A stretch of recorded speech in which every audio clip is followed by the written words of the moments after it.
Nouvelle-Asia-Pacifique. En Nouvelle-Zélande, l'Asian Aotearoa a été lancé le 23 septembre sur le campus de Mass.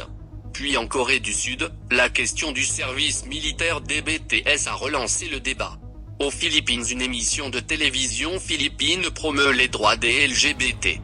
Enfin, Squid Game gagnant en mi-avar. Du 23 septembre au 10 octobre 2022, l'université de Massey en Nouvelle-Zélande a accueilli la 3e édition du festival Asian Aotearoa Arts, organisé par le département d'art créatif. Ses organisateurs et organisatrices le présentent comme un lieu de soutien, d'exposition et de réseautage pour les artistes d'héritage indigène en Nouvelle-Zélande. Ce festival interculturel propose des workshops, des conférences, des expositions, ainsi que des résidences d'artistes. Cette année, par exemple, l'illustrateur Mark Konako a présenté ses travaux autour de la culture précoloniale des peuples Bisaya, dont il est issu. L'événement bénéficie d'un partenariat avec le Musée national de Nouvelle-Zélande, connu pour son accent sur l'interculturalité et la diversité. Il ne semble par ailleurs pas avoir bénéficié d'une forte couverture médiatique dans le pays, ce qui peut d'abord s'expliquer par sa nature universitaire. Cependant, la médiatisation d'artistes d'héritage autochtone est aussi et surtout un enjeu de pouvoir. La Nouvelle-Zélande a beau être connue pour son ouverture et sa multiculturalité, les étudiants et étudiantes asiatiques restent en minorité, et leur représentation est un enjeu important de leur reconnaissance. Le débat autour de l'exemption au service militaire pour les chanteurs pop fait son grand retour en Corée du Sud. En effet, la Corée exige un service militaire obligatoire pour tous les hommes valides du pays entre leurs 18 et 28 ans. Seuls les artistes de musique classique et les sportifs qui ont obtenu des résultats brillants ont le droit d'être exemptés ou de faire leur service militaire différemment, car ils sont vus comme ayant rendu service à la nation, lui donnant une meilleure image à l'international. Les autres artistes musicaux, tels que les chanteurs pop, ne sont pas concernés par cette exemption. Mais c'est lorsque le groupe de pop coréenne, dit K-pop, BTS, sort en 2020 la chanson Dynamite, que les débats commencent. Dès sa sortie, cette chanson est instantanément propulsée au sommet du Billboard Hot 100 états-unien, faisant de BTS un groupe mondialement reconnu. À la sortie de cette chanson, en 2020, Jin, le membre le plus âgé du groupe, a déjà 27 ans, et il ne leur reste plus que quelques mois avant de partir pour son service militaire, ce qui signifierait la fin de sa carrière, la fin du groupe BTS et de l'exposition médiatique positive qui l'accompagne. C'est pour cela que le gouvernement coréen autorise en 2020 un retardement de 2 ans pour les services militaires des chanteurs de K-pop. 2 ans plus tard, alors que Jin va avoir 30 ans et qu'il arrive à la fin de son extension, le même problème survient à nouveau, alors que BTS est encore plus populaire. Pour la population coréenne, ça ne fait pas de doute. Selon une étude de Gallup Korea, 59% des Coréens seraient favorables à l'exemption du service militaire pour les artistes populaires qui ont hissé l'image du pays à l'échelle mondiale, comme BTS. Le chef de l'administration des effectifs militaires évoque, lui, un potentiel service alternatif sans préciser son contenu.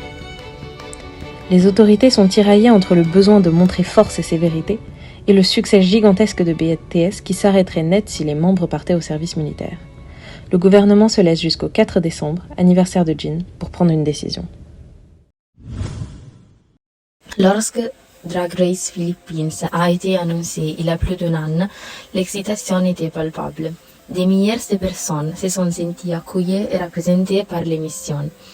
Aux Philippines, les lesbiennes, les gays, les bisexuels et les transsexuels sont confrontés chaque jour à des défis juridiques. Les législations peinant à être adoptées au niveau national, tandis que certaines n'existent qu'au niveau des autorités locales. Les personnes LGBT aux Philippines sont souvent désavantagées lorsqu'il s'agit de trouver un emploi, d'obtenir le droit au mariage civil et même de créer des entreprises personnelles. L'existence de Drag Race Philippines a offert un pléthore d'opportunités. Cette émission de télévision a révolutionné la forme d'art de la drague et la mettant à la portée du grand public.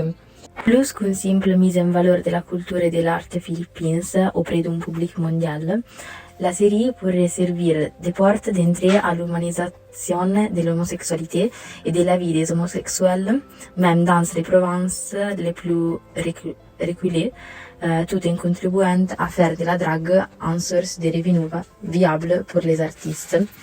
Il est simple de noter. Le 12 septembre 2022, Squid Game de Netflix est entré dans l'histoire, en devenant le premier drame en langue étrangère à gagner le Grand Prix des Emmy Awards de la télévision. Le producteur Han et l'acteur principal Lee, reconnu comme l'acteur sud-coréen le plus suivi sur l'Instagram, sont les premiers asiatiques et les premiers sud-coréens à gagner dans leurs catégories respectives et les premiers à le faire avec une série télévisée non anglophone. Cette série télévisée aborde les thèmes de l'inégalité et du mauvais traitement des minorités dans la société. Squid Game implique plus de 400 personnes profondément endettées qui jouaient à une série de jeux des enfants mortels au fin de gagner une fortune pour le divertissement de quelques VIP super riches. On peut dire que la série télévisée dépeint les défis de l'inégalité et de la perte de l'égalité des chances dans la société moderne. Le drame sud-coréen a captivé le public international en reflétant certains des aspects les plus obscurs de sa société, notamment le traitement des déserteurs nord-coréens, des travailleurs migrants, des chômeurs et des personnes souffrant des problèmes de santé mentale. La série a renforcé la popularité du contenu coréen dans le monde entier.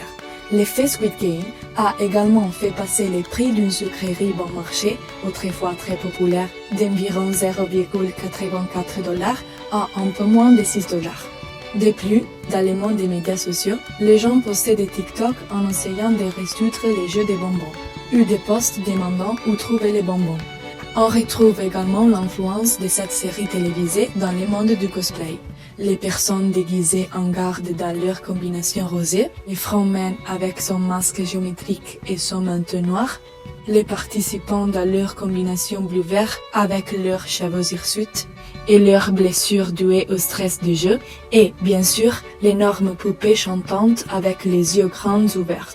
Les costumes de Squid Game ont dépassé les recherches Google pour tous les autres costumes des personnages de cinéma ou de la télévision, en devançant d'autres costumes populaires tels que Harley Quinn, Cruella, Spider-Man, Joker et autres. Cette série télévisée de Netflix est en passe de devenir les costumes d'Halloween les plus populaires pour la 12e année consécutive.